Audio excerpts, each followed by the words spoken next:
Baguhan lang ako sa pag-aalaga ng manok. Kulang pa sa kaalaman. Marami pang may experience. Mga kamanok, samahan niyo ako sa journey ko na ito sa pag-aalaga ng manok. Heritage, Rhode Island Red, Black Astrolop, Bird Plymouth Rock, Shamo, mga iba't ibang breed, at marami pang gustong alagaan. Ito ang ganap ko, araw ng linggo, day off ko. Halos maghapon sa backyard, pinagmamasdan ng mga alaga, ni himas, yan. At dahil weekdays ay nasa trabaho, umaga ako nagpapakain sa kanila, then sa hapon ako rin ang nagpapakain sa kanila. So kaya pag araw ng linggo, day off ko, ayan, halos maghapon kasama ang mga alaga.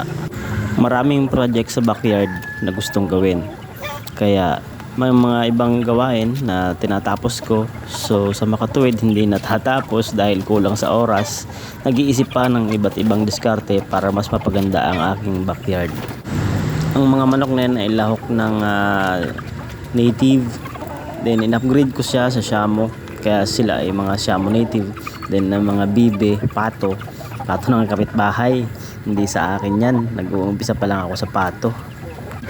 At yung hawak ko, naked neck, palahi yan ng ni FDS, galing ng Occidental. By the way, location ko pala Pinamalayan Oriental, Mindoro, sa Barangay Malaya.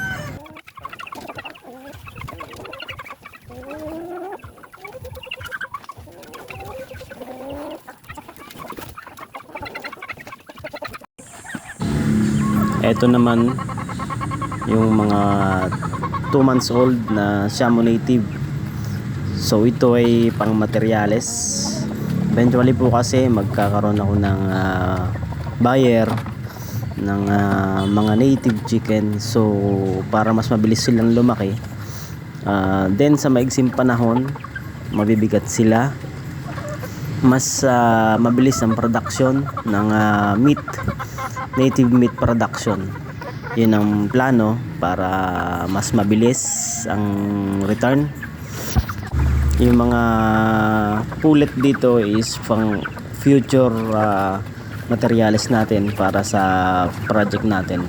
So ayan, bagong baba sila dyan sa yard na yan. Dati silang nasa DIY scratch pen ko. Ayan, so malalakas naman sila, magaganda ang kondisyon ng katawan,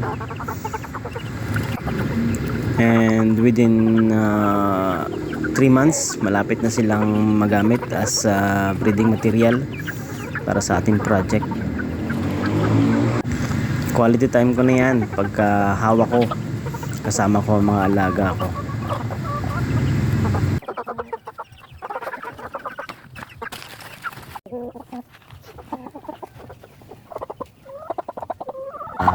Rhode Island Red, yan ay almost 6 months old. So malapit na ulit sila mangitlog. Tumigil sila sa pagitlog dahil naglugon sila, then inabutan tayo ng bagyo. So a week ago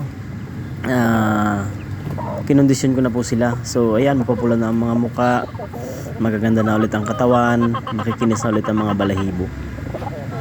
So lipat tayo. Ito naman ang aking Black Astrolop. Meron akong 3 inahin tsaka isang tandang. Same age po yung mga yan. Then yun nga, inabot din sila ng bagyo. Ayan, makikinis na rin ng mga balahibo, magaganda na rin ng mga katawan. So malapit na rin silang magamit as breeders. Bye bye.